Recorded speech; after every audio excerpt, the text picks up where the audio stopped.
Is Caleb Amisi the bad apple in a Linda Mwananchi frontier? Or is he simply eliciting the grievances that he needs to be addressed urgently? Here is Babu Owino with a response to Caleb Amisi. About my brother Caleb, he knows how to solve issues. He's a leader. When he has issues, he should call leaders and we sit down. We don't want to see things on internet and every other place. He's addressing the wrong people. So as people of Linda Mwananchi, sisi we don't accept any nonsensical statements against Linda Mwananchi. Linda Mwananchi must stand strong. If we must unite, we will have to unite with those who matter for us to fight for the interest of Kenyans. I like that point. Babu Owino has reiterated that they will not accept any nonsensical statements towards Linda Mwananchi. So, meaning those statements that Caleb Amisi and the likes of him are making are nonsensical. Two, he says he knows the structures of Linda Mwananchi movement. He could elicit his grievances indoors or within the structures. He could call Babu Owino, he could call Agribob James Orengo, he could call Edwin Sifuna, Godfrey Osotsi, Majimbo Kalasinga. They sit down and tell them, you see, these are my ideologies. I feel we are derailing from the original make of Linda Mwananchi, at least according to what he perceives. But let us listen keenly into the statements if we read between the line. Babu Owino says that we will work with anyone so long as the idea is to make sure that President William Samoei Ruto becomes a one-term president. Let us fast forward to his conclusion and listen to what Majimbo Kalasinga also got to say. We only can speak about Linda Mwananchi.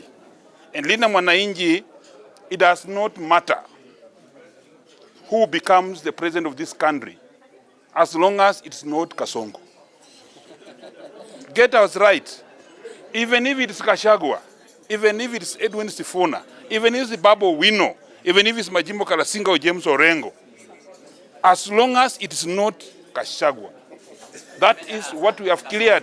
As long as it's not Kasongo, sorry, that is the person we are all fighting. We have a common enemy in town. We have nothing about each other.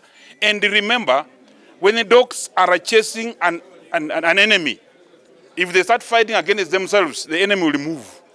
So we are organized, and by the way, we want to assure Kenyans, at the end of the day, we shall achieve this thing, all of them together. What I wanted only to put across... Great. Let us start with a metaphor that he just said. When the dogs are chasing a common enemy, then they are divided. They will lose the meal, But if they unite towards that hunt, they are going to succeed. What is Majimbo Kalasinga saying essentially? It doesn't matter who becomes the next Kenya president, whether it's James Orengo, whether it's Edwin Sifuna, whether it's Gachagua, whether it's Babu Owino, whether it is himself, whether it is Godfrey Osotsi, that does not matter. All that matters is that they have a common enemy. And when we speak about they, we refer to the United Alternative Government. We have Rigathi Gachagua, Stephen Kalonzo Musyoka, Fred Matiang'i, Eugene Wamalwa, name that whole fraternity, Martha Karua.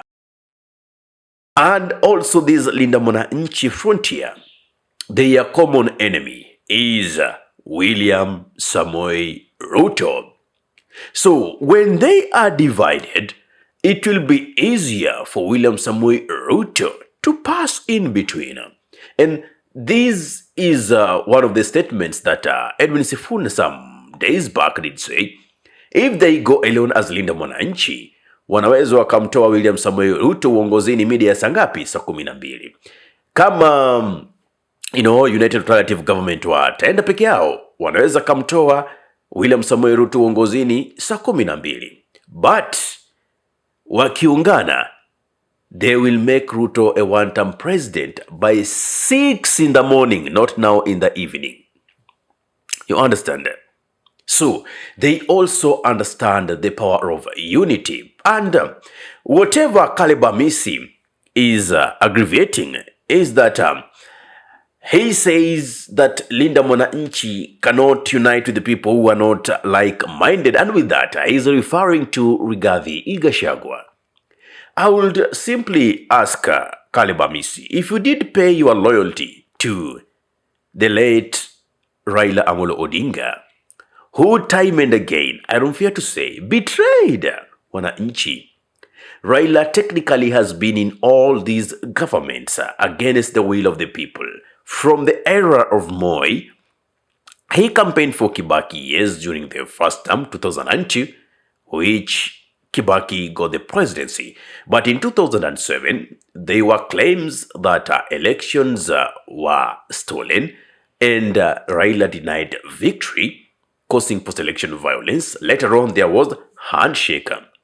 Again, in 2012-2013, there were elections which again were disputed, and going for the second, voting, Raila absconded, and Uhuru Kenyatta and William Samoei Ruto as his deputy back then ascended to power. They worked, and in their second term, we saw Raila Amolo Odinga, the famous handshake. That notwithstanding, again, in 2022, we saw William Samoei Ruto being elected, and just as we thought these people were never going to work together, they formed the broad-based government. So, will Amisi be genuine to say that if Edwin Sifuna is not the presidential candidate, we should expect a breaking news from him? Some honesty is lacking. And I fully back the statements by Babu Owino and Majimbo Kalasinga. What's your take on these? Give me your thought in the comment section. Ahmed Khalif is my name for the unscripted talks here in Dub Radio. If you love content of this nature and you're watching from my YouTube channel, kindly subscribe and press the notification button so anytime that we are live or we upload content of this nature, you'll be the very first person to be notified. Assalamu alaikum warahmatullahi wabarakatuh. Kwa timba kali za Afrika, Dub Radio ndio mpango mzima.